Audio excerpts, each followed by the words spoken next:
Good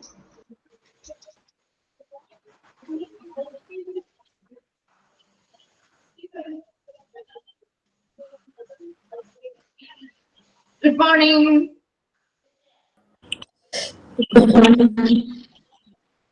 Good morning, ma'am.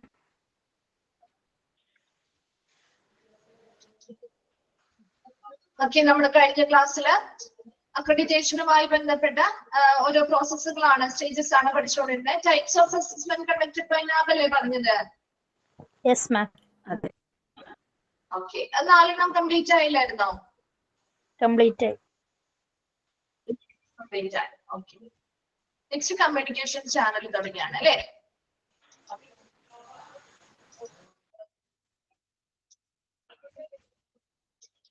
Okay, അപ്പൊ 4 തരത്തിലുള്ള assessment വളരെ ഇമ്പോർട്ടന്റ് ആണ് കേട്ടോ. 4 അസസ്മെന്റ്സും ഏതൊക്കെയാണെന്ന് പഠിച്ചു വെക്കണേ, മാറിപ്പോവരുത് കേട്ടോ. Onsite assessment, desktop assessment, remote assessment, അതുപോലെ ഹൈബ്രിഡ് അസസ്മെന്റ്. അപ്പൊ കൺഫ്യൂഷൻസ് ഒന്നും ഇല്ലാത്ത രീതിയിൽ തന്നെ അതൊന്ന് മനസ്സിലാക്കി പഠിച്ചു വെക്കുക, ചോദിക്കാറുള്ള ഭാഗമാണ് കേട്ടോ. നെക്സ്റ്റ് നമ്മള് communication channel.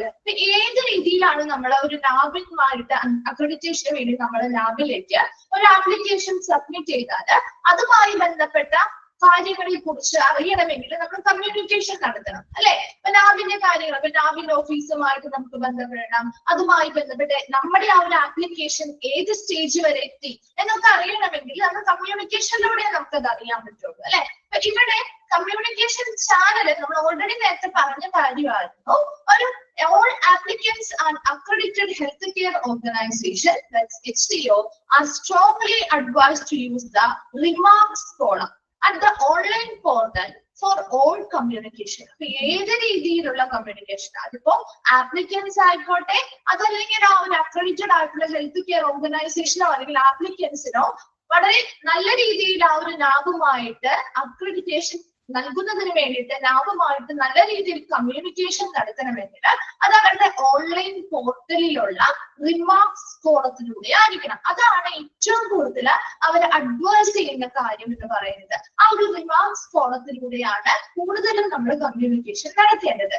The hospitals are strongly discouraged to communicate through telephone or email to secretariat members, as communication cannot be saved as part of a particular HCO record and may not be available for future references. അപ്പൊ ഇത് എന്തുകൊണ്ടാണ് അവർ അത് തന്നെ ഉപയോഗിക്കണമെന്ന് പറയുന്നത്? കാരണം അവർ കൂടുതലും ഹോസ്പിറ്റൽസിനോട് strongly അവർ recommend ചെയ്യുന്നത് എന്താണ്? റിമാർക്സ് കോളത്തിലൂടെ കമ്മ്യൂണിക്കേറ്റ് ചെയ്യാനാണ്. കാരണം അവര് മറ്റുള്ളവർക്ക്, അതായത് നമുക്കിപ്പോ ടെലിഫോണിലൂടെ അവർ കോണ്ടാക്ട് ചെയ്യാം അല്ലെ, ഇമെയിൽസിലൂടെ നമുക്ക് അവരെ കോണ്ടാക്ട് ചെയ്യാം പറ്റില്ലേ? ഇതൊക്കെ നമ്മൾ കമ്മ്യൂണിക്കേഷന് വേണ്ടി ഉപയോഗിക്കുന്ന പല മെത്തേഡുകളാണ്. അപ്പൊ അതിലൂടെയൊക്കെ നമുക്ക് കോണ്ടാക്ട് ചെയ്യാൻ പറ്റുമെങ്കിലും അല്ലെങ്കിൽ കമ്മ്യൂണിക്കേറ്റ് ചെയ്യാൻ പറ്റുമെങ്കിൽ പോലും അതിന്റെ ഒരു ഡ്രോബാക്ക് അല്ലെങ്കിൽ അതിന്റെ ഒരു ഡിസഡ്വാൻറ്റേജ് എന്ന് പറയുന്നത് ഈ കമ്മ്യൂണിക്കേഷൻ ഒന്നും നമുക്ക് ഒരു പിന്നീട് ഫ്യൂച്ചർ റെഫറൻസിന് വേണ്ടിയിട്ട് നമുക്ക് റെക്കോർഡ് ചെയ്ത് വെക്കാൻ പറ്റില്ല. അതേസമയം ഈ റിമാർക്സ് കോളത്തിലുള്ള കമ്മ്യൂണിക്കേഷൻ നമുക്ക് എന്ത് ചെയ്യാം? അത് സ്വാഭാവികമായിട്ടും റെക്കോർഡ് ചെയ്ത് വെക്കുന്നുണ്ട്. അപ്പൊ അതിനനുസരിച്ചാണ് ഫ്യൂച്ചറിൽ ഭാവിയിൽ എന്തെങ്കിലും കാര്യങ്ങളെ കുറിച്ച്, ഇപ്പൊ നമ്മളൊരു കാര്യത്തെ കുറിച്ച് ചോദിച്ചു, നമുക്ക് പിന്നീട് എന്തെങ്കിലും അതിനെ കുറിച്ച് ഒരു ഡൗട്ടോ കാര്യങ്ങളോ വന്നാൽ ഇത് നമുക്ക് റെഫർ ചെയ്യാനായിട്ട് ഉപയോഗിക്കാൻ പറ്റും. അപ്പൊ അതുകൊണ്ട് തന്നെ ഇതുമായി ബന്ധപ്പെട്ട എന്ത് കാര്യങ്ങളും നമ്മൾ റെക്കോർഡ് ചെയ്ത് വെക്കണമെങ്കിൽ അതിന് ഏറ്റവും നല്ലൊരു മാർഗം അവരുടെ ഓൺലൈൻ പോർട്ടലിലുള്ള റിമാർക്സ് കോളത്തിലുണ്ട്. ആ റിമാർക്സ് കോളം നമുക്ക് ഒന്ന് അണ്ടർലൈൻ ചെയ്യട്ടെ. ആ ഫസ്റ്റ് സെന്റൻസ് ഒന്ന് അണ്ടർലൈൻ ചെയ്തിട്ടുണ്ടേ. ചോദിക്കാറുണ്ട് ഏതിലൂടെയാണ് നമ്മൾ കൂടുതലും ഒരു എന്താണ് സ്ട്രോങ്ലി നാബ് അഡ്വൈസ് ചെയ്യുന്നത്, ഏതിലൂടെയുള്ള കമ്മ്യൂണിക്കേഷൻ ആണ്? ഓൺലൈൻ പോർട്ടലിലുള്ള റിമാർക്സ് കോളത്തിലൂടെയുള്ള കമ്മ്യൂണിക്കേഷൻ ആണ്. അല്ലാതെ ടെലിഫോണോ ഇമെയിലോ ഒക്കെ അവർ വളരെ ശക്തമായി തന്നെ അവർ എന്ത് ചെയ്യുന്നു? ഡിസ്കറേജ് ചെയ്യാണ്, അതിനെ പ്രോത്സാഹിപ്പിക്കുന്നില്ല. കാരണം നമുക്കൊരു ഫ്യൂച്ചർ റെഫറൻസിന് വേണ്ടിയിട്ട് ഈ കമ്മ്യൂണിക്കേഷൻസ് ഒന്നും റെക്കോർഡ് ചെയ്യാത്തത് കൊണ്ട് തന്നെ നമുക്ക് യൂസ് ചെയ്യാനും പറ്റുന്നില്ല.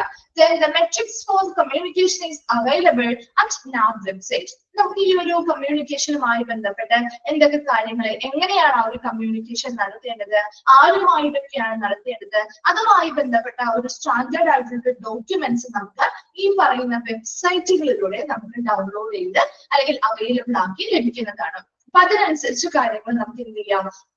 ചോദിക്കാനും അവർക്ക് കിട്ടുന്ന റിപ്ലൈക്ക് അനുസരിച്ചുള്ള മറുപടികൾ കൊടുക്കാനൊക്കെ നമുക്ക് പറ്റും. അപ്പൊ ഇവിടെ കമ്മ്യൂണിക്കേഷൻ ചാനൽ എന്ന് പറഞ്ഞാൽ നിങ്ങൾ ഇത്ര മാത്രം മനസ്സിലാക്കിയാൽ മതി. എപ്പോഴും ഒരു ഹെൽത്ത് കെയർ ഓർഗനൈസേഷൻ ആയിക്കോട്ടെ അല്ലെങ്കിൽ ആപ്ലിക്കൻസിനോടായിക്കോട്ടെ നാം സ്ട്രോങ്ലി റെക്കമെൻഡ് ചെയ്യുന്നത് അവരുടെ ഓൺലൈൻ പോർട്ടലിലുള്ള റിമാർക്സ് ഫോളത്തിലൂടെയുള്ള കമ്മ്യൂണിക്കേഷൻ ആണ്. അതുപോലെ തന്നെ മറ്റു രീതിയിൽ, അതായത് ടെലിഫോൺ കോളുകളിലൂടെയോ ഇമെയിൽസിലൂടെയുള്ള കമ്മ്യൂണിക്കേഷൻസ് ഒക്കെ അവർ എന്ത് ചെയ്യുന്നില്ല, വളരെ ശക്തമായി തന്നെ അവരതിനെ പ്രോത്സാഹിപ്പിക്കുന്നില്ല.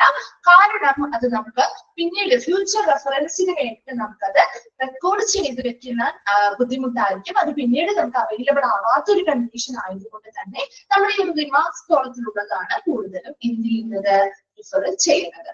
ക്ലിയർ ആണോ? വേഗം ഒന്ന് വായിച്ചു നോക്കി കമ്മ്യൂണിക്കേഷൻ ചാനൽ.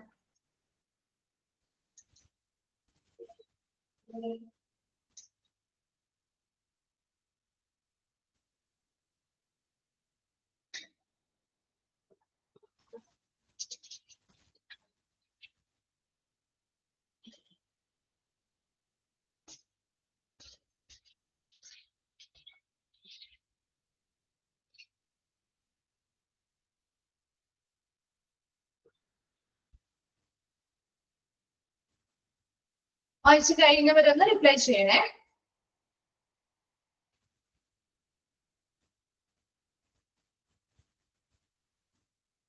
ഓക്കെ, ക്ലിയർ അല്ലേ? നെക്സ്റ്റ് വൺ ആണ് അസസ്മെന്റ്. ഇവിടെ അസസ്മെന്റ് ബ്രാക്കറ്റിൽ ഓപ്ഷൻ എന്ന് കൊടുത്തിട്ടുണ്ട്. അതായത് ഈ അസസ്മെന്റ് എന്ന് ഉദ്ദേശിക്കുന്നത്, ഈ ഒരു അസസ്മെന്റ് എന്ന് മാത്രം എഴുതിയിരിക്കുന്നത് കൊണ്ട് ഉദ്ദേശിക്കുന്നത് പ്രീ അസസ്മെന്റ് ആണ്. അതായത് ശരിയായിട്ടുള്ള ഫൈനൽ ആയിട്ടുള്ള അസസ്മെന്റിന് മുൻപ് നമുക്ക് പ്രീ അസസ്മെന്റ് നടത്താം. അസസ്മെന്റ് അല്ലെങ്കിൽ മുൻകൂട്ടി നമുക്ക് വിലയിരുത്തൽ നടത്താം. അതൊരിക്കലും നിർബന്ധമല്ല, മാൻഡേറ്ററി അല്ല, ഓപ്ഷണൽ ആണ്. ആ ഒരു സ്ഥാപനത്തിനോ അല്ലെങ്കിൽ ഓർഗനൈസേഷനോ ആവശ്യമെങ്കിൽ അവർക്ക് നടത്താം. അല്ല എങ്കിൽ നേരിട്ട് ഫൈനൽ അസസ്മെന്റിലേക്ക് പോവാം. അതുകൊണ്ടാണ് അവിടെ ബ്രാക്കറ്റിൽ ഓപ്ഷണൽ എന്ന് പ്രത്യേകം കൊടുത്തിരിക്കുന്നത് കേട്ടോ. ഇത് പ്രീ അസസ്മെന്റ് ഫേസ് ആണ്. നാം had made pre assessment optional. നമുക്ക് ആവശ്യമുണ്ടെങ്കിൽ മാത്രം ചെയ്താൽ മതി, നിർബന്ധമില്ല. അതാണ് ഉദ്ദേശിക്കുന്നത്. Those hospital which do not want to undergo pre-assessment എന്നാണ് കേട്ടോ. Pre-assessment shall provide in writing the remarks column of online application form. അപ്പൊ ഏതൊരു ഹോസ്പിറ്റലിനും നമുക്ക് ഈ ഒരു പ്രീ അസസ്മെന്റ് നടത്താവുന്നതാണ്. അവിടേക്ക് ആപ്ലിക്കേഷൻ കൊടുത്തിട്ടുള്ള ഏതൊരു ഹോസ്പിറ്റലും പ്രീ അസസ്മെന്റ് നടത്താം.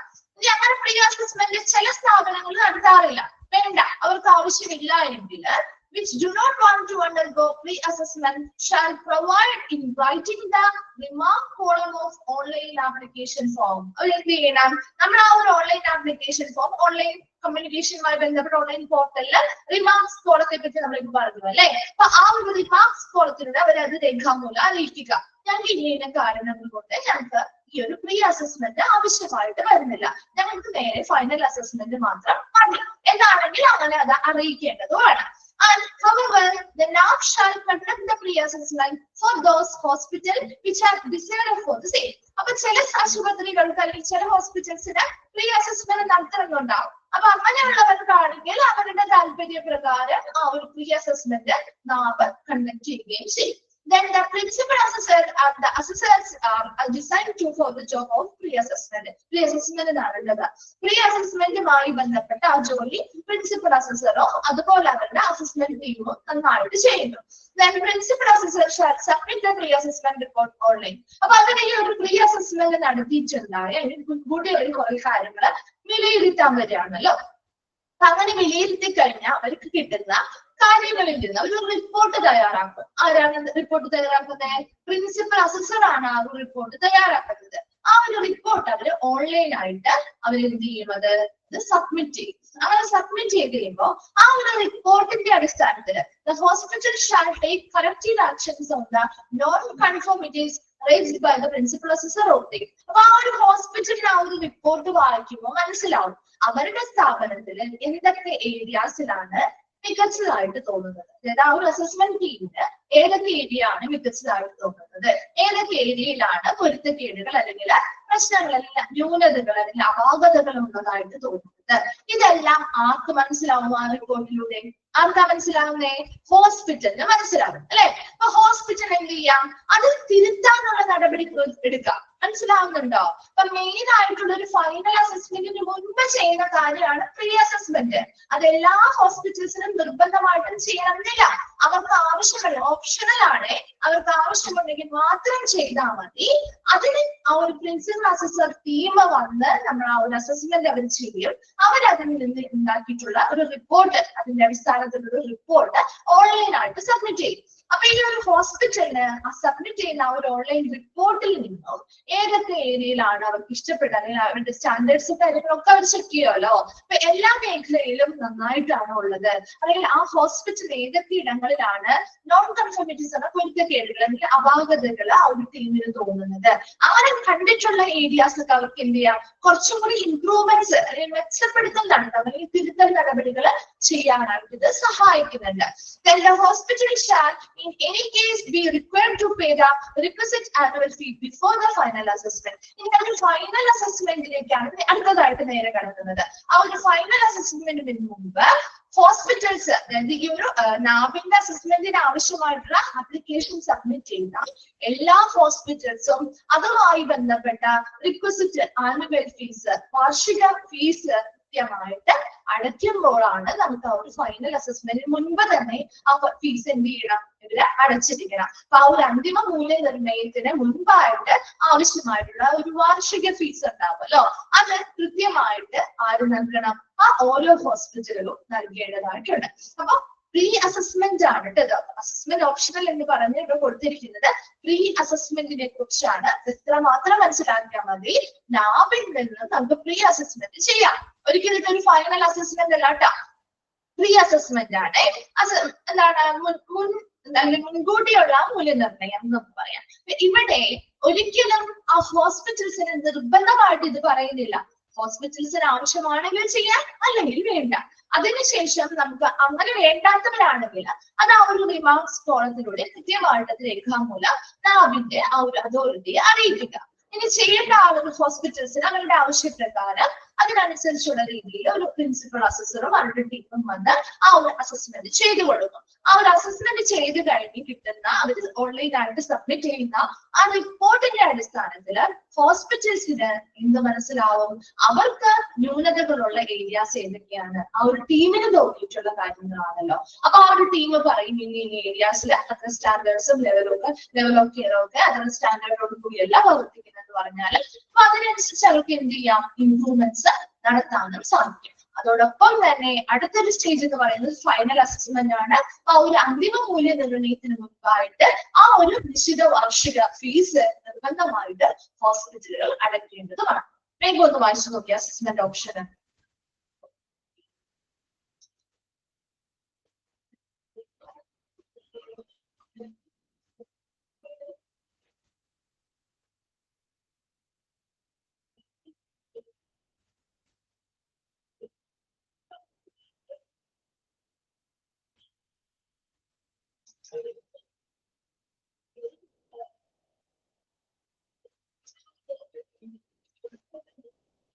വായിച്ചു കഴിയുന്നവരൊന്ന് റിപ്ലൈ ചെയ്യണേ.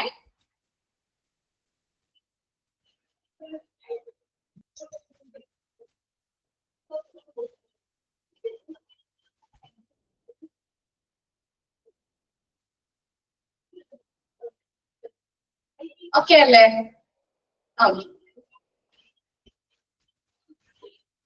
ഓക്കെ.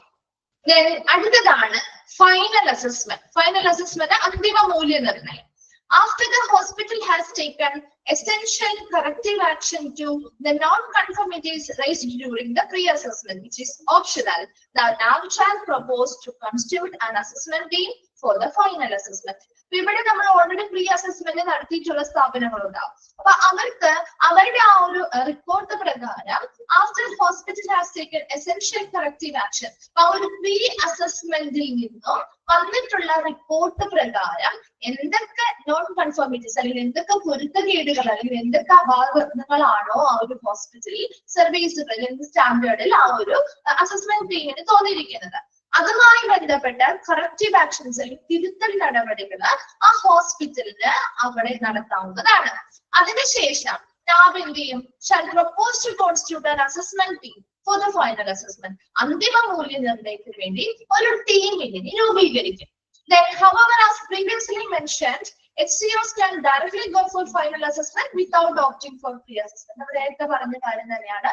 ഒരു ഹെൽത്ത് കെയർ ഓർഗനൈസേഷന് പ്രീ അസസ്മെന്റിൽ പോകണമെന്നില്ല. അതല്ലാതെ നേരിട്ട് അന്തിമ മൂല്യനിർണ്ണയം അല്ലെങ്കിൽ ഫൈനൽ അസസ്മെന്റിലേക്ക് നേരിട്ട് വരാവുന്നതാണ്. ഒരിക്കലും പ്രീ അസസ്മെന്റ് നിർബന്ധമില്ല, ആവശ്യമെങ്കിൽ മാത്രം ചെയ്താൽ മതി.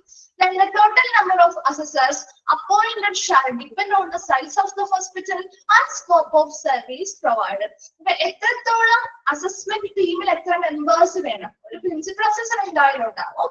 അത് കൂടാതെ എത്ര അസസേഴ്സ് മറ്റവരുടെ ടീം മെമ്പേഴ്സ് ആയിട്ട് എത്ര പേര് വേണം എന്ന് തീരുമാനിക്കുന്ന അല്ലെങ്കിൽ അവരെ അപ്പോയിന്റ്മെന്റ് ചെയ്യുന്നത് ആ ഹോസ്പിറ്റലിന്റെ വലിപ്പത്തിനനുസരിച്ചും അവിടുത്തെ സർവീസിന്റെ വ്യാപ്തിക്കനുസരിച്ചുമാണ്. കാരണം ഒരുപാട് സർവീസുകൾ കൊടുക്കുന്ന ഒരു വലിയ ഹോസ്പിറ്റൽ ആണെങ്കിൽ ഒരു 5-6 പേരെ വെച്ച് കഴിഞ്ഞാൽ എല്ലാ ഏരിയയും ചിലപ്പോൾ കവർ ചെയ്യാൻ പറ്റില്ല.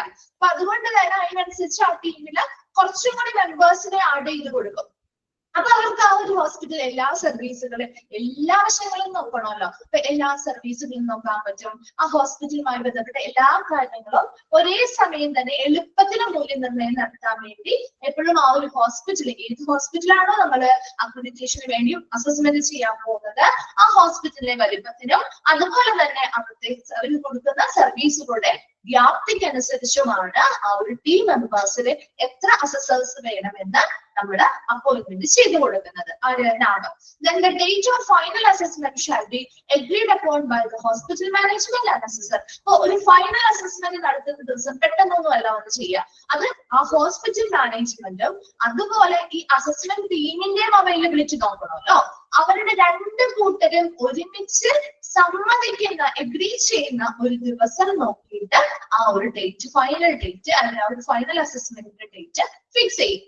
Then assessment shall be conducted on all the facilities covered under accreditation. ഈ ഒരു അസസ്മെന്റ് നടത്തുന്നത് ഈ അക്രഡിറ്റേഷന്റെ കീഴിൽ വരുന്ന എല്ലാ ഫെസിലിറ്റികളെയും ഉൾപ്പെടുത്തിക്കൊണ്ട് കൃത്യമായിട്ടുള്ള മാനദണ്ഡങ്ങൾ പാലിക്കുന്നുണ്ടോ എന്ന രീതിയിൽ എല്ലാ കാര്യങ്ങളും കൃത്യമായിട്ട് കവർ ചെയ്യുന്ന രീതിയിലായിരിക്കും ആ ഒരു അസസ്മെന്റ് നടത്തുക. Then the assessment team reviews the hospital documented management system and verify its compliance to the NAB standards. അതായത് ഈ ഒരു അസസ്മെന്റ് ടീം വന്ന് കൃത്യമായിട്ട് എല്ലാ മേഖലകളും വിലയിരുത്തും. അതുപോലെ തന്നെ കൃത്യമായിട്ടുള്ള ഡോക്യുമെന്റ്സ് ഹോസ്പിറ്റലുമായി ബന്ധപ്പെട്ട മാനേജ്മെന്റ് സംവിധാനവുമായി ബന്ധപ്പെട്ട് എല്ലാ കാര്യങ്ങളും കൃത്യമായിട്ട് ഡോക്യുമെന്റ്സ് ആയിക്കോട്ടെ മറ്റു കാര്യങ്ങളാകട്ടെ എല്ലാ കാര്യങ്ങളും വിലയിരുത്തുകയും അത് കൃത്യമായിട്ട് രേഖപ്പെടുത്തുകയും അതുപോലെ നാബിന്റെ എല്ലാ മാനദണ്ഡങ്ങളും കൃത്യമായിട്ട് പാലിക്കുന്നുണ്ടോ എന്ന് പരിശോധിക്കുകയും ചെയ്യും. Then the etc. shall be assessed for their implementation and effectiveness. അതുപോലെ ആ NAB സ്റ്റാൻഡേർഡ്സ് എന്നൊക്കെ ഡോക്യുമെന്റഡ് ക്വാളിറ്റി സിസ്റ്റം കൃത്യമായിട്ട് അവിടുത്തെ ക്വാളിറ്റി സംവിധാനങ്ങൾ എങ്ങനെയാണ്, നല്ല ഗുണനിലവാരമാണോ അവിടെ കീപ്പ് ചെയ്യുന്നത്, നല്ല പോളിസികൾ ക്വാളിറ്റി ഉൾക്കൊള്ളിച്ചുകൊണ്ടുള്ള നല്ല പോളിസികളും പ്രൊസീജിയേഴ്സും ആണോ അവിടെ ഉള്ളത്, അതുപോലെ മറ്റ് മാനുവൽസ് നമ്മൾ ആദ്യമേ പറഞ്ഞു മാനുവലൊക്കെ പ്രിപ്പയർ ചെയ്യണം അല്ലെ, ക്വാളിറ്റി മാനുവൽസ് ഒക്കെ എങ്ങനെയാണ്, ഇതെല്ലാം കൃത്യമായിട്ട് പരിശോധിക്കും. എല്ലാ ഏരിയയും പരിശോധിക്കും കേട്ടോ. Shall be assessed for their implementation and effectiveness. അതുപോലെ തന്നെ ഈ പറയുന്ന പോളിസികളും കാര്യങ്ങളും അവിടെ ഉണ്ടാക്കി വെച്ചാൽ പോരാ, അത് അവിടെ നടപ്പിലാക്കുന്നുണ്ടോ, അത് വളരെ എഫക്റ്റീവ് ആണോ, ഫലപ്രാപ്തിയിലൂടെ അല്ലെങ്കിൽ കാര്യക്ഷമമായിട്ടാണോ മുന്നോട്ട് പോകുന്നത്, അങ്ങനെയുള്ള എല്ലാ കാര്യങ്ങളും ആ ഒരു അസസ്മെന്റ് ടീം വിലയിരുത്തുകയാണ് ചെയ്യുക. ആ ഒരു ഫസ്റ്റ് പാരഗ്രാഫില് ഇത്തരം കാര്യങ്ങൾ മാത്രമേ പറയുന്നുള്ളൂ. ഇതൊരു ഫൈനൽ അസസ്മെന്റ് ആണ്, അന്തിമ മൂല്യനിർണ്ണയം. അപ്പൊ ഫൈനൽ അസസ്മെന്റിന് മുൻപായിട്ട് ഹോസ്പിറ്റലുകൾ, ചില ഹോസ്പിറ്റൽ പ്രീ അസസ്മെന്റ് നടത്താറുണ്ട്. അപ്പൊ അവർക്ക് കിട്ടുന്ന ആ ഒരു റിപ്പോർട്ടിന്റെ അടിസ്ഥാനത്തിൽ അവർക്ക് ആ ഒരു പൊരുത്തക്കേടുകൾ അല്ലെങ്കിൽ അപാകതകളൊക്കെ പരിഹരിച്ച് അതൊക്കെ തിരുത്തൽ നടപടികൾ സ്വീകരിച്ച് അവർക്ക് അത് കൃത്യമായിട്ട് മെയിൻറ്റെയിൻ ചെയ്ത് വെക്കാവുന്നതാണ്.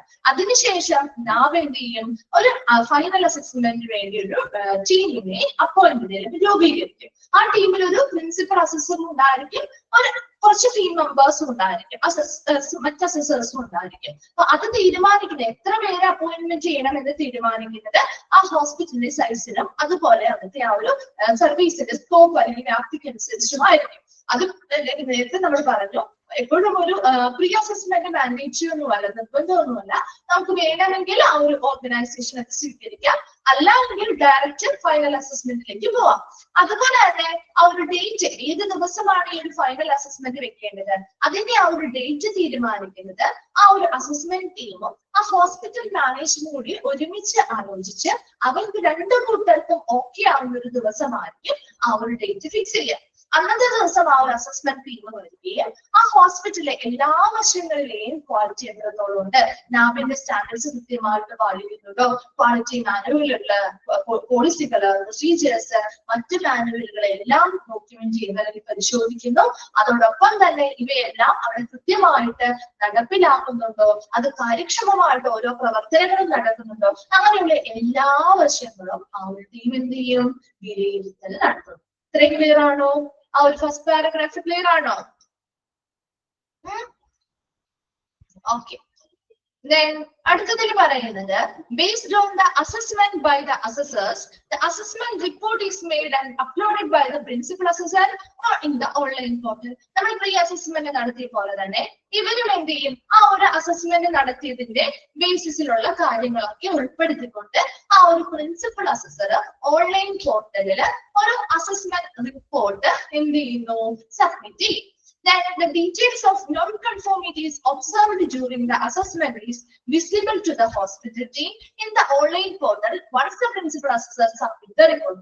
ഈ ഒരു പ്രിൻസിപ്പൽ അസസർ എപ്പോഴാണോ ആ ഒരു ഓൺലൈൻ പോർട്ടലില് ആ ഒരു റിപ്പോർട്ട് സബ്മിറ്റ് ചെയ്യുന്നത്, ആ സമയം മുതൽ ആ ഹോസ്പിറ്റൽ ടീമിന് എന്ത് ചെയ്യാൻ പറ്റും, അത് വായിക്കാനും ആ ഒരു റിപ്പോർട്ടിൽ എന്തൊക്കെ പൊരുത്തക്കേടുകളാണ് ആ ഹോസ്പിറ്റലിൽ വന്നപ്പോൾ ആ ഒരു ടീമിന് തോന്നിയിരിക്കുന്നത്, അങ്ങനെയുള്ള കാര്യങ്ങളൊക്കെ ഡീറ്റെയിൽഡ് ആയിട്ട് കൊടുത്തിട്ടുണ്ടാവും. പൊരുത്തക്കേടുകൾ, അഭാവങ്ങൾ, എവിടെയൊക്കെയാണ് ക്വാളിറ്റിയിൽ കുറവ് വന്നിരിക്കുന്നത്, എവിടെയൊക്കെയാണ് സ്റ്റാൻഡേർഡ് പാലിക്കാത്തതായിട്ട് അവർക്ക് തോന്നിയിരിക്കുന്നത്, അങ്ങനെ ആ ഒരു അസസ്മെന്റിൽ നിരീക്ഷിച്ചിട്ടുള്ള എല്ലാ കാര്യങ്ങളും ഡീറ്റെയിൽഡ് ആയിട്ട് തന്നെ ആ ഒരു റിപ്പോർട്ടിൽ കൊടുത്തിട്ടുണ്ടാവും. ക്ലിയർ ആണോ? അപ്പൊ ഇത്രയും വരെ വേഗം ഒന്ന് വായിച്ചു നോക്കി ഫൈനൽ അസസ്മെന്റ്.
വായിച്ചു കഴിഞ്ഞവര് ഒന്ന് റിപ്ലൈ ചെയ്യാം കേട്ടോ.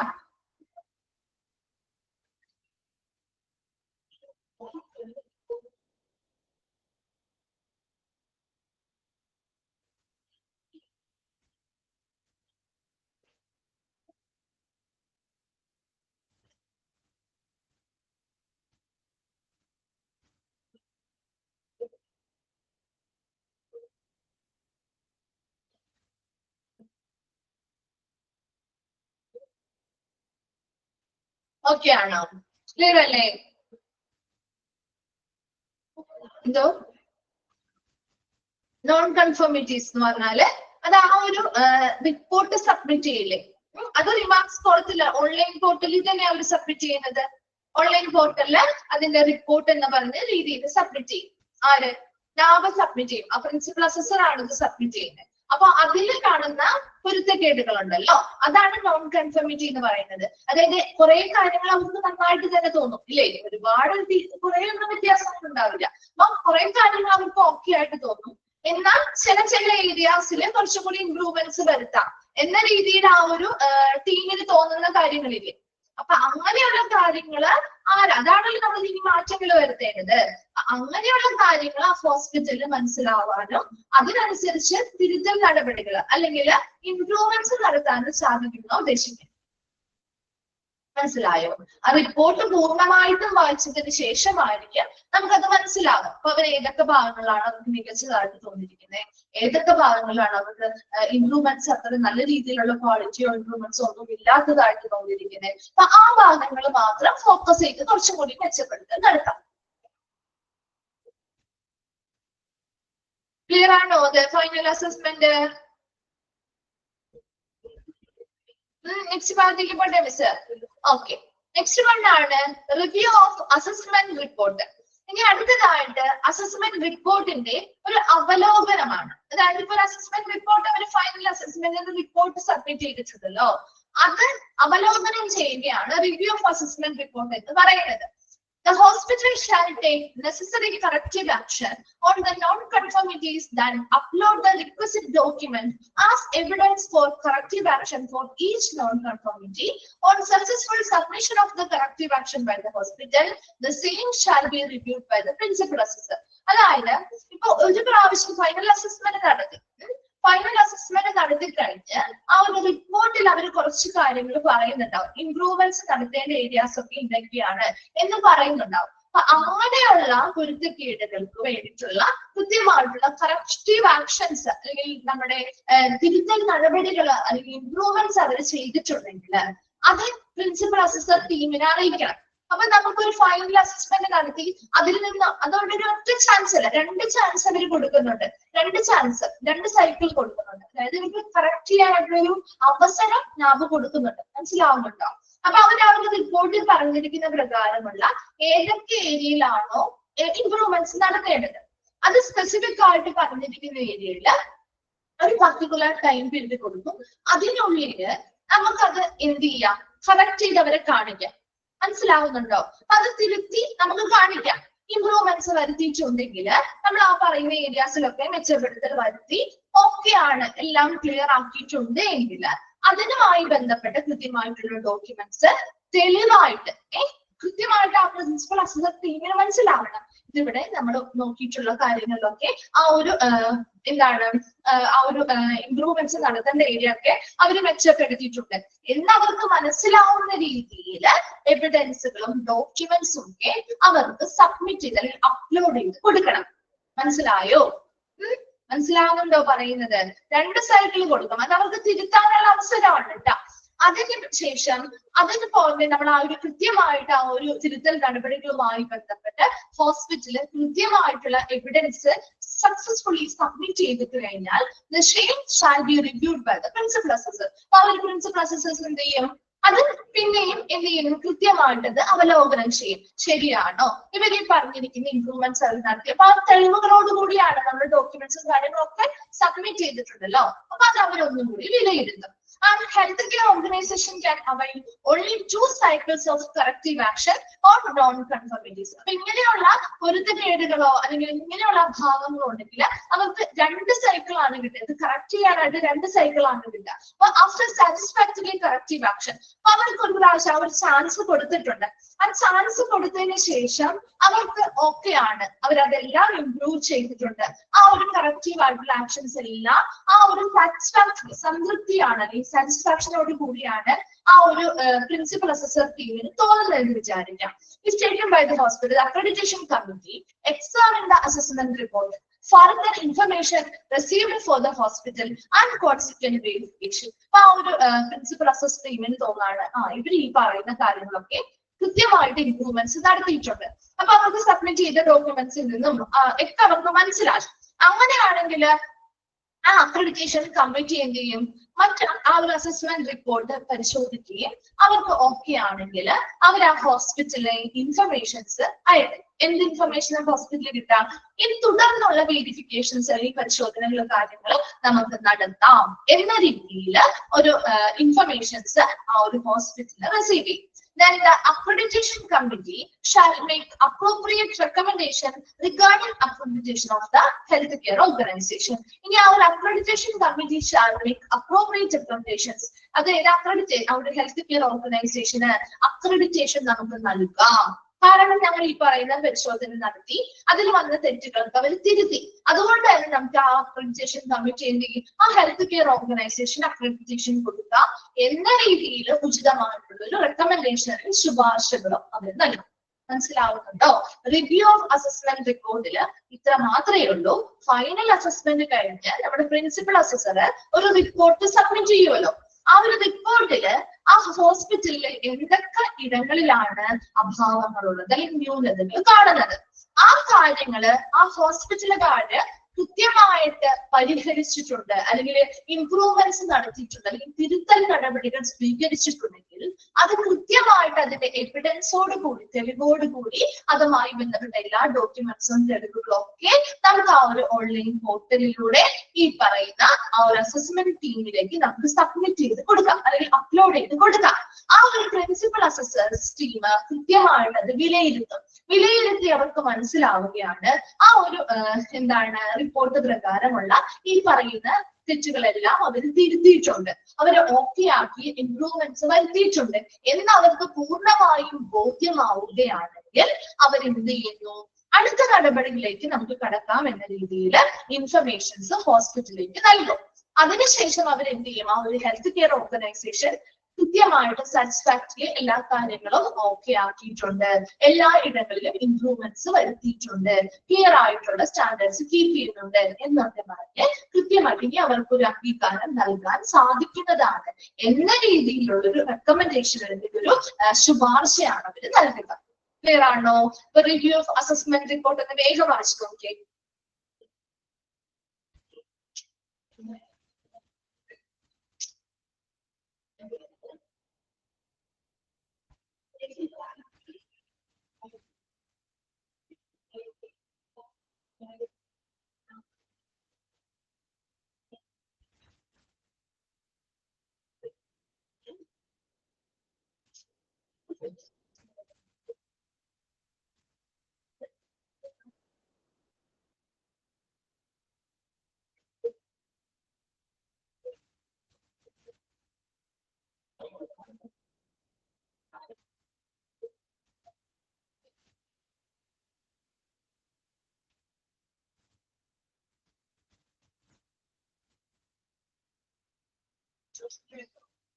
വായിച്ചു കഴിഞ്ഞവരൊന്ന് റിപ്ലൈ ചെയ്യണേ.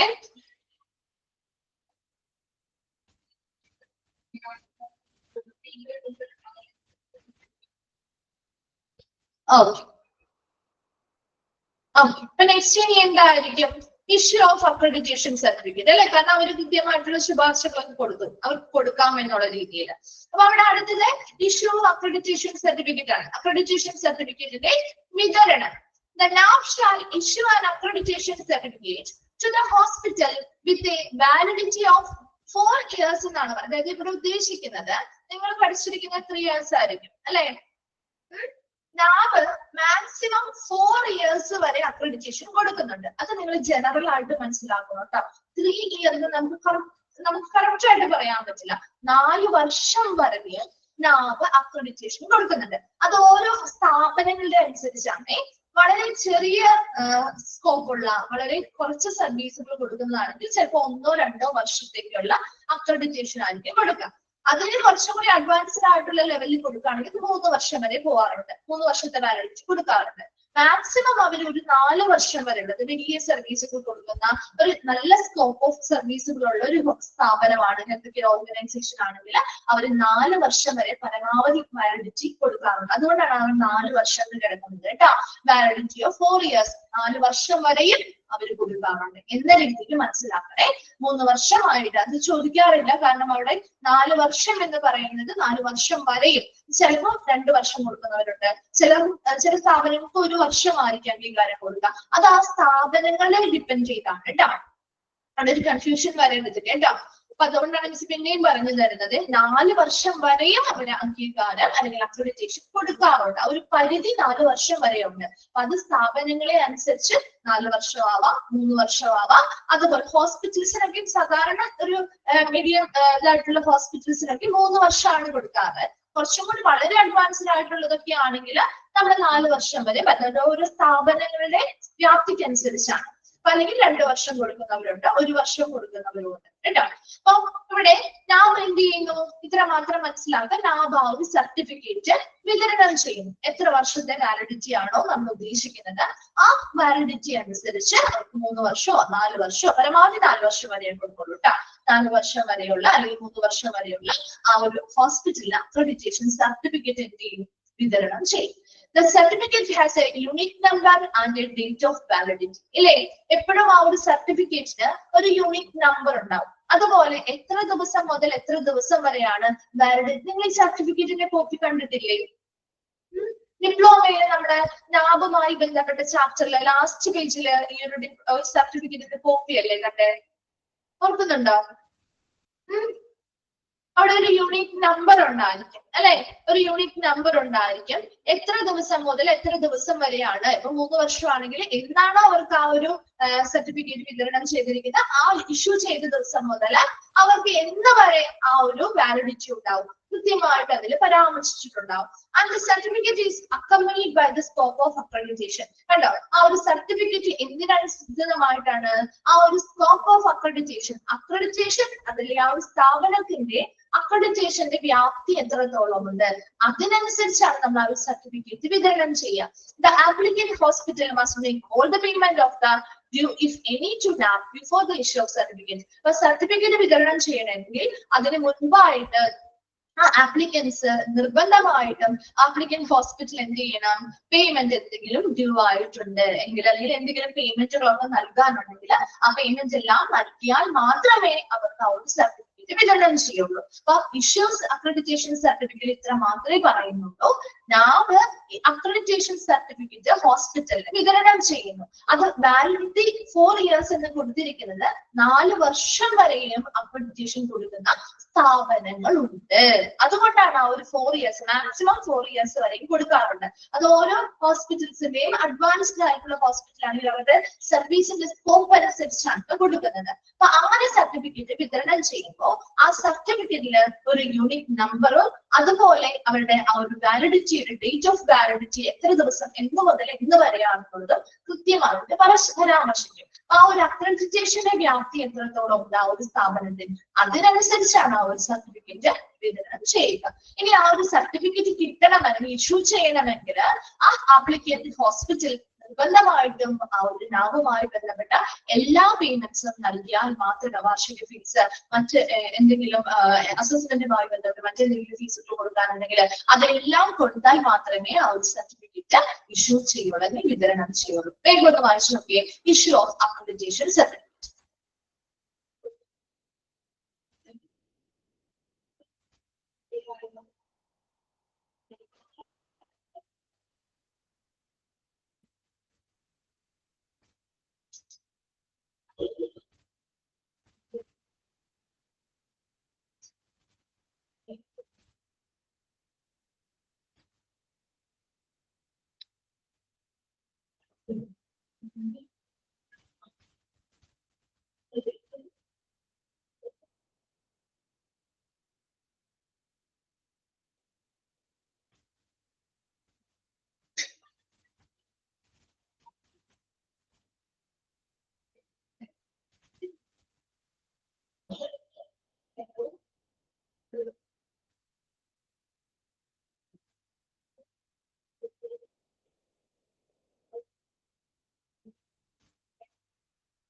വായിച്ചു കഴിഞ്ഞോ? ക്ലിയർ ആണോ?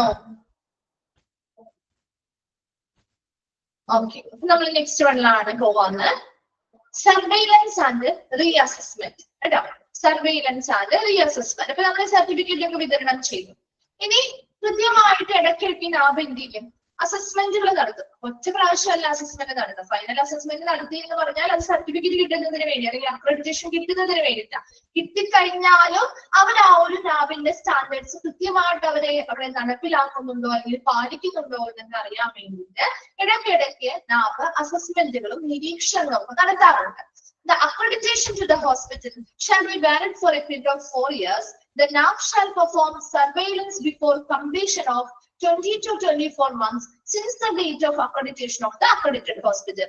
അപ്പൊ ഒരു നാമ കൃത്യമായ ടൈം പീരീഡിൽ അക്രഡിറ്റേഷൻ നടത്തും. ചിലപ്പോൾ പെട്ടെന്ന് വളരെ ഇമ്മീഡിയറ്റ് ആയിട്ട് അല്ലെങ്കിൽ എന്താണ് സർപ്രൈസ് ആയിട്ടുള്ള അസസ്മെന്റുകളൊക്കെ നടത്താറുണ്ട് കേട്ടോ. അപ്പൊ ഇത് കുറച്ച് കാര്യങ്ങൾ ഫിക്സഡ് ആയിരിക്കും. മറ്റത് നാമിന് തോന്നുന്നതിനനുസരിച്ചായിരിക്കും അതിന് പെട്ടെന്നുള്ള അസസ്മെന്റുകളും കാര്യങ്ങളും ഒക്കെ നടത്തുന്നത്.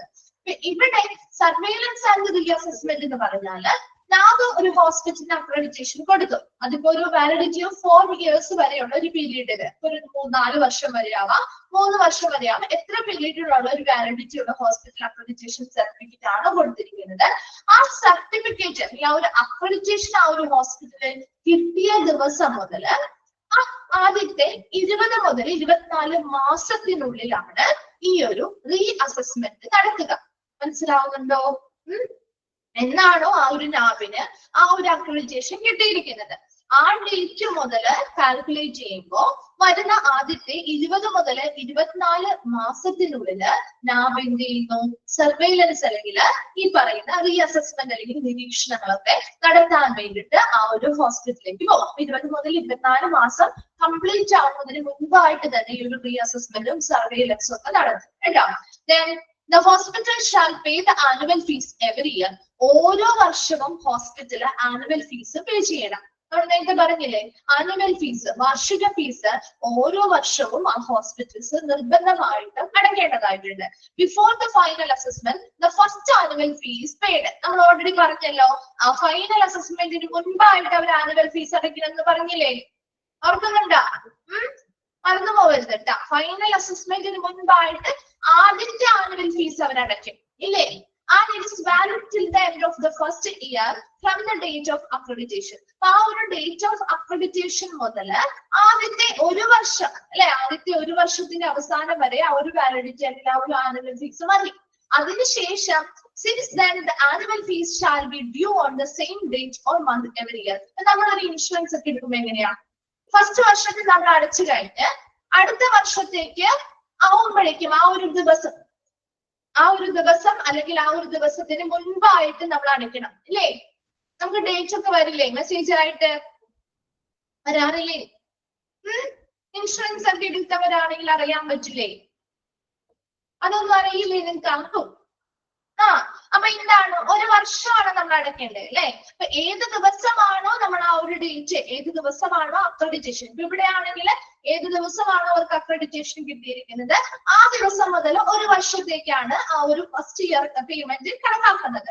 അതിനുശേഷം annual fees shall be due on the same date. ഒന്നില്ലെങ്കിൽ ആ സെയിം ഡേറ്റ് അല്ലെങ്കിൽ ആ ഒരു സെയിം മന്തില് അത് ഡ്യൂ ആവും അല്ലെ? അപ്പൊ നമ്മൾ അടുത്ത പേയ്മെന്റ് അടയ്ക്കണം. അങ്ങനെയല്ലേ മെസ്സേജ് വരിക അല്ലെ? ഇന്ന ദിവസം വരെയാണ് നിങ്ങളുടെ വാലിഡിറ്റി ഉള്ളൂ, അത് കഴിഞ്ഞാൽ അതിന് മുൻപോ അല്ലെങ്കിൽ അന്നോ നമ്മൾ പൈസ അടച്ചാൽ മാത്രമേ അത് റിന്യൂ ചെയ്ത് കിട്ടുള്ളൂ അല്ലെ? അപ്പൊ അതുപോലെ ഇവിടെയും ആ ഒരു മാസം അല്ലെങ്കിൽ ആ ഒരു ദിവസത്തിനുള്ളിൽ തന്നെ നമ്മൾ അത് അടയ്ക്കണം. The hospital needs to apply online for renewal of accreditation at least 6 months before the expiry of validity of accreditation, for which reassessment shall be conducted. ഇവിടെ hospital need to apply for online for, അതായത് ഇപ്പൊ ഇവിടെ നമുക്ക് ഒരു വർഷത്തേക്കോ അല്ലെങ്കിൽ ഇപ്പൊ 2 വർഷത്തേക്കോ 3 വർഷത്തേക്കോ ഒക്കെയാണ് നമുക്ക് വാലിഡിറ്റി കിട്ടിയിരിക്കുന്നത് എങ്കിൽ ഹോസ്പിറ്റൽ നിർബന്ധമായിട്ടും അവരുടെ അക്രഡിറ്റേഷൻ പുതുക്കണമെങ്കിൽ അറ്റ്ലീസ്റ്റ് 6 months, ഒരു 6 മാസം, അതായത് അവരുടെ അക്രഡിറ്റേഷന്റെ വാലിഡിറ്റി തീരുന്നതിന് 6 മാസം മുൻപെങ്കിലും, before the expiry of validity of accreditation 6 months, at least 6 monthsന് മുൻപായി 6 മാസം മുൻപെങ്കിലും reassessment shall be conducted. അതിന് വേണ്ടിയിട്ടുള്ള ആപ്ലിക്കേഷൻ ഓൺലൈൻ ആയിട്ട് കൊടുക്കണം. അതായത് അപ്പൊ അങ്ങനെ റീ അസസ്മെന്റ് കണ്ടിട്ട് ആ 6 മാസത്തിനുള്ളിൽ അവർക്ക് റീ അസസ്മെന്റ് നടത്താം. അതിനുശേഷം അവരുടെ വാലിഡിറ്റി അവർക്ക് പുതുക്കാൻ പറ്റും. മനസ്സിലായോ? അപ്പൊ അല്ലെങ്കിൽ നമുക്ക് എന്ത് ചെയ്യാം, അത് പോവും. അതിനുശേഷം പിന്നെയും ആദ്യം തുടങ്ങിയുള്ള പ്രൊസീജിയേഴ്സ് ഒക്കെ എന്തായാലും രണ്ടാമതും ചെയ്യുമ്പോൾ ഉണ്ടാവും. എന്നാൽ പോലും അത്രയധികം കോംപ്ലിക്കേഷൻസ് ഉണ്ടാവില്ല. പെട്ടെന്ന് പ്രതീക്ഷിക്കാതെയുള്ള വിസിറ്റുകളും കാര്യങ്ങളൊക്കെ നാം നടത്താറുണ്ട് കേട്ടോ. Based on any concern or any serious incident reported upon by an individual. ഇപ്പൊ ഒരു ഹോസ്പിറ്റലില് എന്തെങ്കിലും സീരിയസ് ആയിട്ടുള്ള ഒരു ആശങ്ക ഉണ്ടാക്കുന്ന അല്ലെങ്കിൽ സീരിയസ് ആയിട്ടുള്ള എന്തെങ്കിലും ഒരു സംഭവം റിപ്പോർട്ട് ചെയ്തു വിചാരിക്കാം. അപ്പൊ അങ്ങനെ എന്തെങ്കിലും റിപ്പോർട്ട്, അതൊരു ഇൻഡിവിജ്വൽ ആയിരിക്കാം, അല്ലെങ്കിൽ ഒരു ഓർഗനൈസേഷൻ ആയിരിക്കാം, അല്ലെങ്കിൽ ഒരു മീഡിയ, എന്തെങ്കിലും മാധ്യമങ്ങളോ നാമിന് റിപ്പോർട്ട് ചെയ്യാം. അല്ലെങ്കിൽ ഇപ്പൊ മീഡിയ വഴിയൊക്കെ ഒരുപാട് ന്യൂസ് ഒക്കെ പുറത്തു വരാറുണ്ട് അല്ലെ, ഹോസ്പിറ്റൽസിനെ കുറിച്ച്. അപ്പൊ അങ്ങനെ എന്തെങ്കിലും ആശങ്കകൾ ഉണ്ടാക്കുന്ന അല്ലെങ്കിൽ സീരിയസ് ആയിട്ടുള്ള എന്തെങ്കിലും സംഭവങ്ങളൊക്കെ ആ ഒരു ഹോസ്പിറ്റൽ, അക്രഡിറ്റഡ് ആയിട്ടുള്ള ഹോസ്പിറ്റലിൽ സംഭവിക്കുകയാണെങ്കിൽ അത് പെട്ടെന്ന് നമുക്ക് അത് എന്താണെന്ന് മനസ്സിലാക്കാനും അതിനനുസരിച്ച് കാര്യങ്ങളൊക്കെ വിലയിരുത്താനും വേണ്ടി നാം ചിലപ്പോൾ അൺനോട്ടീസ്ഡ് ആയിട്ട് അപ്രഖ്യാപിതമായിട്ടുള്ള വിസിറ്റുകൾ അല്ലെങ്കിൽ സന്ദർശനങ്ങളൊക്കെ നടത്താറുണ്ട്. അപ്പോൾ ഇവിടെ സർവീലൻസ് ആൻഡ് റീഅസസ്മെന്റില് രണ്ട് കാര്യങ്ങളാണ് പറയുന്നത്. നാവ് ഒരു അക്രഡിറ്റേഷൻ കൊടുത്തു കഴിഞ്ഞാല് കൃത്യമായിട്ട് ആ ഒരു അക്രഡിറ്റേഷൻ കിട്ടിയ ദിവസം മുതൽ 20 മുതൽ 24 മാസത്തിനുള്ളിൽ തന്നെ ആ ഒരു സർവൈലൻസും റീഅസസ്മെന്റും ഒക്കെ അവര് നടത്താറുണ്ട്. ഫിക്സഡ് ഡേറ്റ് അനുസരിച്ചാണ്, ഒരു ടൈം പീരീഡ് കൊടുത്തിട്ടാണ് അവിടെ അതും നടത്തും, അല്ലാതെ പ്രതീക്ഷിക്കാതെയുള്ള വിസിറ്റുകളും ഒക്കെ നടത്താറുണ്ട് കേട്ടോ. ഇത് ആദ്യത്തെ 20 മുതൽ 24 മാസത്തിനുള്ളിൽ അവർക്ക് ആ ഒരു സർവൈലൻസ് അല്ലെങ്കിൽ നിരീക്ഷണങ്ങൾ അല്ലെങ്കിൽ ആ ഒരു വിലയിരുത്തൽ നടത്തുന്നുണ്ട്. ആൻഡ് ഹോസ്പിറ്റൽ നിർബന്ധമായിട്ടും ആനുവൽ ഫീസ് ഓരോ വർഷവും അടയ്ക്കണം. അതിൽ ആദ്യത്തെ ഫീസ് എന്ന് പറയുന്നത്, ഫസ്റ്റ് ആനുവൽ ഫീ എന്ന് പറയുന്നത് നമ്മുടെ ഫൈനൽ അസസ്മെന്റിന് മുൻപായിട്ട് അടയ്ക്കും. അവർക്ക് എന്നാണ് അക്രഡിറ്റേഷൻ കിട്ടുന്നത്, ആ ഡേറ്റ് മുതൽ ഒരു വർഷത്തേക്കാണ് അതിന്റെ വാലിഡിറ്റി അല്ലെങ്കിൽ ആ ഒരു ഫീസ് എന്ന് പറയുന്നത്. അതിനുശേഷം ആ സെയിം ഡേറ്റിൽ അല്ലെങ്കിൽ ആ ഒരു സെയിം മന്തിൽ അതിന്റെ ആ ഒരു അടുത്ത ഫൈനൽ എന്താണ് അടുത്തതായിട്ടുള്ള ആ ഒരു ആനുവൽ ഫീസ് നമ്മൾ അടയ്ക്കേണ്ടതായിട്ടുണ്ട്. അതുപോലെ തന്നെ ഇപ്പൊ ഹോസ്പിറ്റൽസിന് റിന്യൂ ചെയ്യണം, അവരുടെ വാലിഡിറ്റി പുതുക്കണമെങ്കിൽ, ഇപ്പൊ നമുക്കൊരു 3 വർഷത്തേക്ക് വാലിഡിറ്റി കിട്ടിയിരിക്കുന്നത്, ആ 3 വർഷം കഴിഞ്ഞ് നമുക്ക് പുതുക്കണമെങ്കിൽ നമ്മൾ എന്ത് ചെയ്യണം, ഒരു 6 മാസം മുൻപെങ്കിലും, അതായത് അവരുടെ വാലിഡിറ്റി തീരുന്നതിന് 6 മാസം മുൻപെങ്കിലും ഈ പറയുന്ന ഓൺലൈനായിട്ട് ആപ്ലിക്കേഷൻ റിന്യൂവലിന് വേണ്ടിയിട്ടുള്ളത് സബ്മിറ്റ് ചെയ്യണം. കൃത്യമായിട്ട് അതിന് വേണ്ടിയിട്ടുള്ള കാര്യങ്ങളൊക്കെ കണ്ടക്ട് ചെയ്യാൻ ആവശ്യമാണ് റീഅസസ്മെന്റ്. അപ്പൊ നമുക്ക് ആ ഒരു 6 മാസത്തിനുള്ളിൽ റീഅസസ്മെന്റ് നടത്താനും അവർക്ക് അത് പുതുക്കി നൽകാനും സാധിക്കും. അതുപോലെ തന്നെ നാം ചിലപ്പോ അപ്രഖ്യാപിതമായിട്ടുള്ള അസസ്മെന്റുകൾ അല്ലെങ്കിൽ സന്ദർശനങ്ങൾ സ്ഥാപനങ്ങളിലേക്ക് നടത്താറുണ്ട്. അത് എന്തിന്റെ ബേസിസിലാണെന്ന് വെച്ച് കഴിഞ്ഞാല് ആ ഹോസ്പിറ്റലിൽ എന്തെങ്കിലും പ്രത്യേകമായിട്ടുള്ള സംഭവങ്ങളോ അല്ലെങ്കിൽ ആശങ്കകളോ ഉണ്ടാക്കുന്ന എന്തെങ്കിലും കാര്യങ്ങൾ ഉണ്ടായിട്ടുണ്ടെങ്കിൽ അതിന്റെ ബേസിസിൽ ചിലപ്പോൾ ഒരു ഇൻഡിവിജ്വൽ ചിലപ്പോൾ റിപ്പോർട്ട് ചെയ്യുകയാണ്, അല്ലെങ്കിൽ ഒരു ഓർഗനൈസേഷൻ അല്ലെങ്കിൽ മീഡിയാസ് ഒക്കെ റിപ്പോർട്ട് ചെയ്യുന്നതിനെ അടിസ്ഥാനമാക്കിയിട്ട് അവർ ചിലപ്പോൾ പ്രത്യേകമായിട്ട് പെട്ടെന്ന് സന്ദർശനങ്ങൾ നടത്താറുണ്ട്. വേഗം ഒന്ന് വായിച്ചു നോക്കിയ സർവൈലൻസ് ആൻഡ് റീഅസസ്മെന്റ്.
ക്ലിയർ ആണോ?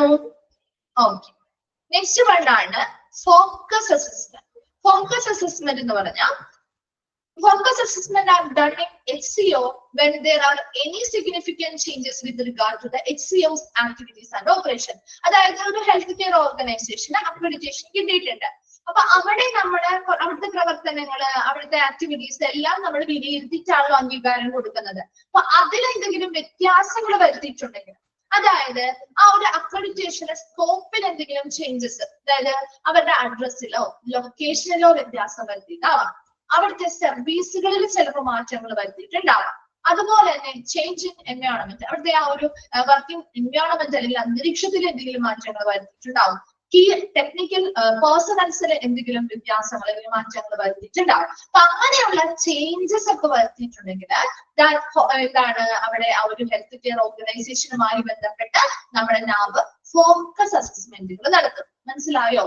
വളരെ പ്രധാനപ്പെട്ട മാറ്റങ്ങൾ ആ ഹെൽത്ത് കെയർ ഓർഗനൈസേഷന്റെ പ്രവർത്തനങ്ങളുമായി ബന്ധപ്പെട്ട് വളരെ പ്രധാനപ്പെട്ട എന്തെങ്കിലും മാറ്റങ്ങൾ വരുത്തിയിട്ടുണ്ടെങ്കിൽ, അതിപ്പോ അവരുടെ അഡ്രസ്സിൽ ലൊക്കേഷനിൽ വ്യത്യാസം, ചില ഒരു സ്ഥാപനം ഒരു സ്ഥലത്ത് പ്രവർത്തിക്കായിരിക്കും. അപ്പൊ ചിലപ്പോൾ മറ്റെന്തെങ്കിലും ബുദ്ധിമുട്ടുള്ള കാരണോ അല്ലെങ്കിൽ അവർക്ക് കുറച്ചുകൂടി സർവീസുകൾ വ്യാപിപ്പിക്കുന്നതിന് വേണ്ടിയിട്ടോ അത് മറ്റൊരു ലൊക്കേഷനിലേക്ക് ചേഞ്ച് ചെയ്യുന്നു വിചാരിക്കാം. അപ്പൊ ആ ഒരു ലൊക്കേഷൻ ചേഞ്ച് ചെയ്യില്ലേ, അവിടെ ലൊക്കേഷൻ ചേഞ്ച്, അപ്പൊ അത് ആ ഒരു ലാഭം അറിയണം. അതുപോലെ തന്നെ അവരുടെ എൻവയോൺമെന്റിൽ ചേഞ്ച് വന്നു, അവരുടെ ടെക്നിക്കൽ പേഴ്സണൽസിന് എന്തെങ്കിലും വ്യത്യാസങ്ങൾ അല്ലെങ്കിൽ കുറച്ചുകൂടി ആളുകളെ കൂട്ടിയോ അല്ലെങ്കിൽ അവിടുത്തെ ഉണ്ടായിരുന്ന പേഴ്സണലെ മാറ്റി പുതിയൊരാളെ അല്ലെങ്കിൽ ഒന്നോ രണ്ടോ പേരെ അപ്പോയിന്റ് ചെയ്യുകയോ ചെയ്യുകയോ അല്ലെങ്കിൽ അവിടുത്തെ ആ ഒരു അക്രഡിറ്റേഷനുമായി ബന്ധപ്പെട്ട സർവീസുകൾ കുറച്ചുകൂടി കൂടുതൽ കൊണ്ടുവരികയോ, അപ്പൊ അങ്ങനെയുള്ള കാര്യങ്ങളൊക്കെ ചെയ്യുമ്പോൾ ഓൾറെഡി അംഗീകാരം കിട്ടിയ സ്ഥാപനമാണെങ്കിൽ പോലും ഒന്നും കൂടി ഈ പറയുന്ന പുതിയ മാറ്റങ്ങളിൽ ഒന്നുകൂടി വിലയിരുത്തുന്നതിനാണ് വേണ്ടിയിട്ട് ഹെൽത്ത് കെയർ ഓർഗനൈസേഷനിൽ ഫോക്കസ് അസസ്മെന്റുകൾ നടത്തും. The hospital are asked to view policy and procedures related to focus visit to an accredited hospital by visiting the following. താഴെ പറയുന്ന ഒരു ലിങ്ക് ഉപയോഗിച്ചുകൊണ്ട് ഫോക്കസ് അസസ്മെന്റുമായി ബന്ധപ്പെട്ട എന്തൊക്കെ പോളിസികള് എന്തൊക്കെ പ്രൊസീജിയേഴ്സ് ആണ് ആ ഒരു ഹോസ്പിറ്റല് എന്താണ് പാലിക്കേണ്ടതെന്ന് കൃത്യമായിട്ട് അവർക്ക് എന്ത് ചെയ്യാം, മനസ്സിലാക്കാനായിട്ട് സാധിക്കും. അപ്പൊ ആ ഒരു ലിങ്കിൽ വിസിറ്റ് ചെയ്താൽ ഒരു ഫോക്കസ് അസസ്മെന്റ് എങ്ങനെയാണ് നടക്കുക, അതുമായി ബന്ധപ്പെട്ട എന്തൊക്കെ പ്രൊസീജിയേഴ്സ് ആണ് എന്തൊക്കെ പോളിസികളാണുള്ളത് എന്നൊക്കെ കൃത്യമായിട്ട് ആ ഒരു ഹോസ്പിറ്റൽസിന് മനസ്സിലാക്കിയെടുക്കാനായിട്ട് സാധിക്കും. വേഗം ഒന്ന് വായിച്ചു focus assessment.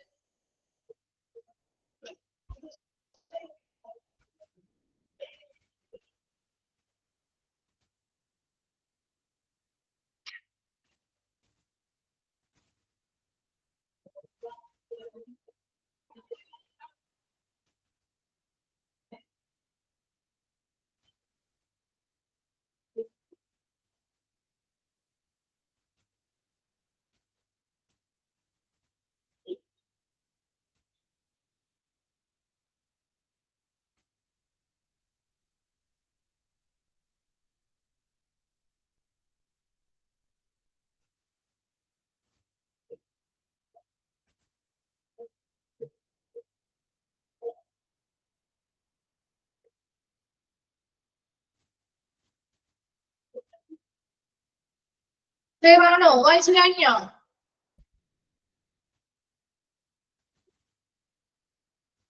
Okay. Next one ആണ് surprise assessment. Surprise assessment already നമ്മൾ നേരത്തെ പറഞ്ഞു. സർപ്രൈസ് അസസ്മെന്റ് എങ്ങനെയാ? പെട്ടെന്ന് നടന്നതാണ് അല്ലെ, വളരെ സർപ്രൈസ് ആയിട്ട് അപ്രതീക്ഷിതമായിട്ടുള്ള അസസ്മെന്റുകൾ. The staff may conduct surprise assessment at accreditation hospital periodically to evaluate the compliance to the accreditation standards. As hospitals are expected to adhere to the NABS accreditation standard at any given point of time once HCOs accredited. ഇപ്പൊ ഇവിടെ surprise assessment നടത്തുക എന്ന് പറഞ്ഞാൽ accredited ആയിട്ടുള്ള hospitals ആനുകാലികമായിട്ട് നമുക്ക് കൃത്യമായിട്ടുള്ള എന്താണ് അസസ്മെന്റുകൾ periodically നമ്മൾ നടത്താറുണ്ട്. അത് കൂടാതെ ആ അക്രഡിറ്റേഷൻ ആ സ്ഥാപനം അക്രഡിറ്റേഷൻ സ്റ്റാൻഡേർഡ്സ് കൃത്യമായിട്ട് പാലിക്കുന്നുണ്ടോ, അതുപോലെ തന്നെ അവർ എക്സ്പെക്ട് ചെയ്യുന്ന രീതിയിലുള്ള നാബിന്റെ അക്രഡിറ്റേഷൻ സ്റ്റാൻഡേർഡ്സ് ഏത് സമയത്തും അവരവിടെ പാലിക്കും. അതാണ് എപ്പോഴും ഒരു നാബിന്റെ അക്രഡിറ്റേഷൻ കിട്ടിയാൽ നമ്മൾ ഏത് സമയത്തും അത് പാലിക്കാനായിട്ട് അവർ ബാധ്യസ്ഥരായിരിക്കും. ഏത് സമയത്തും ആ നാബ് സ്റ്റാൻഡേർഡ്സ് കൃത്യമായിട്ട് ആ ഒരു ഹെൽത്ത് കെയർ ഓർഗനൈസേഷൻ പാലിക്കുന്നുണ്ടോ എന്നൊക്കെ മനസ്സിലാക്കുന്നതിന് വേണ്ടി സർപ്രൈസ് അസസ്മെന്റുകൾ വിലയിരുത്തലുകൾ നാബ് കണ്ടക്ട് ചെയ്യാറുണ്ട്. അത് പ്രധാനമായിട്ടും എങ്ങനെയാണ്? The surprise visit can also happen in response to adverse media report എന്നാണ് കേട്ടോ. അവിടെ റിപ്പോർട്ട്സ് ആണ് അഡ്വേഴ്സ് ആയിട്ട്, ഇത് പ്രതികൂലമായിട്ടുള്ള മീഡിയയുടെ റിപ്പോർട്ട്. ഇപ്പൊ നമ്മൾ നേരത്തെ പറഞ്ഞില്ലേ, എന്തെങ്കിലും പ്രത്യേകമായിട്ടുള്ള സംഭവമോ അല്ലെങ്കിൽ പ്രത്യേകമായിട്ടുള്ള ആശങ്ക ഉണ്ടാക്കുന്ന കാര്യമോ ആ ഹോസ്പിറ്റലിൽ സംഭവിക്കുന്നു എന്ന് വിചാരിക്കാം. അപ്പൊ അത് പ്രതികൂലമായിട്ടുള്ള ഒരു മീഡിയ റിപ്പോർട്ടാണ് ആ ഹോസ്പിറ്റലിനെ കുറിച്ച് വരുന്നതെങ്കിൽ അതുമായി ബന്ധപ്പെട്ടും ചിലപ്പോ ഹോസ്പിറ്റൽസിലേക്ക് സർപ്രൈസ് വിസിറ്റുകൾ നടത്താറുണ്ട്. Then hospital are requested to view policy and procedures related to surprise visit to be an accredited hospital by visiting the following link. താഴെ കൊടുത്തിരിക്കുന്ന ആ ലിങ്കിലൂടെ സന്ദർശിച്ചു കഴിഞ്ഞാൽ ഒരു സർപ്രൈസ് വിസിറ്റ് എന്താണ്, അതുമായി ബന്ധപ്പെട്ട എന്തൊക്കെ പ്രൊസീജിയേഴ്സും പോളിസികളുമാണ് നാം കണ്ടക്ട് ചെയ്യുമ്പോൾ ചെയ്യുന്നത്, അതിനെ കുറിച്ചൊക്കെ ആ ഒരു ഹെൽത്ത് കെയർ ഓർഗനൈസേഷൻ അല്ലെങ്കിൽ ഹോസ്പിറ്റൽസിന് മനസ്സിലാക്കാനായിട്ട് സാധിക്കും. ഒരു സർപ്രൈസ് അസസ്മെന്റ് ഇത്ര മാത്രമേ ഉള്ളൂ. പെട്ടെന്ന് നടത്തുന്ന ഒരു അസസ്മെന്റ് ആണ്. ഏത് സമയം അക്രഡിറ്റഡ് ആയിട്ടുള്ള ഹെൽത്ത് കെയർ ഓർഗനൈസേഷൻ ആണെങ്കിൽ അവർ അത് ഏത് സമയത്തും നാവിന്റെ മാനദണ്ഡങ്ങൾ പാലിക്കാൻ ബാധ്യസ്ഥരായിരിക്കും. അപ്പൊ അതുകൊണ്ട് തന്നെ ഇടയ്ക്കിടയ്ക്ക് ആ നാവ് കൃത്യമായിട്ട് അവിടുത്തെ ആ ഒരു സ്റ്റാൻഡേർഡ്സ് ഒക്കെ കൃത്യമായിട്ട് പാലിക്കുന്നുണ്ടോ, നടപ്പിലാക്കുന്നുണ്ടോ എന്നൊക്കെ മനസ്സിലാക്കാൻ വേണ്ടിയിട്ട് നാവ് ഇടയ്ക്ക് സർപ്രൈസ് ആയിട്ടുള്ള വിസിറ്റ് അല്ലെങ്കിൽ സന്ദർശനങ്ങൾ അല്ലെങ്കിൽ അസസ്മെന്റുകൾ ആ ഹോസ്പിറ്റലുമായി ബന്ധപ്പെട്ട് നടത്താറുണ്ട്. അതുകൂടാതെ പെട്ടെന്നുണ്ടാവുന്ന ഇതുപോലെ പ്രതികൂലമായിട്ടുള്ള മീഡിയ റിപ്പോർട്ടുകളുടെ അടിസ്ഥാനത്തിലും നാം എന്ത് ചെയ്യാറുണ്ട്, ആ ഒരു സർപ്രൈസ് വിസിറ്റുകൾ നടത്താറുണ്ട്. അപ്പൊ അതിനുമായി ബന്ധപ്പെട്ട പോളിസികൾ പ്രൊസീജിയേഴ്സ് ഒക്കെ ഒരു ഹോസ്പിറ്റലിന് ഈ താഴെ പറയുന്ന ലിങ്കിലൂടെ കയറി സന്ദർശിച്ചാണ് മനസ്സിലാക്കാനായിട്ട് സാധിക്കും. വേഗം ഒന്ന് വായിച്ചു നോക്കിയ സർപ്രൈസ് അസസ്മെന്റ്.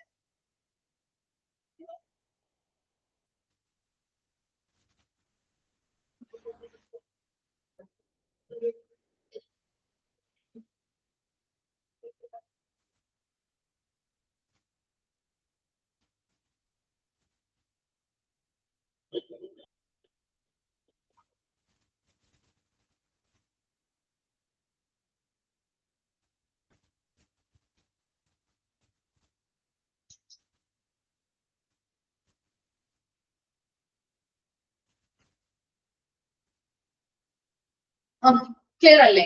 അപ്പൊ നമ്മൾ ഇന്ന് എടുത്തത് ഇവിടെ വരെ എടുക്കുന്നുള്ളൂ കേട്ടോ miss. Next guidelines four using accreditation mark എന്ന് പറയുന്നത് നെക്സ്റ്റ് ഡേ ഒരു അത് ഇത്രയും പോയിന്റ്സ് കഴിഞ്ഞിട്ട് നെക്സ്റ്റ് ഡേ ഒരു വിഭാഗമായിട്ട് വരുന്നതാണ്. അപ്പൊ ഇത്രയും വരെയും വേഗം അടുത്ത ക്ലാസ്സിൽ വരുമ്പോൾ ഒന്ന് വായിച്ചിട്ട് വരാം. ഡൗട്ട്സോ കാര്യങ്ങളോ ഉണ്ടെങ്കിലും ഒന്ന് ചോദിക്കാം കേട്ടോ.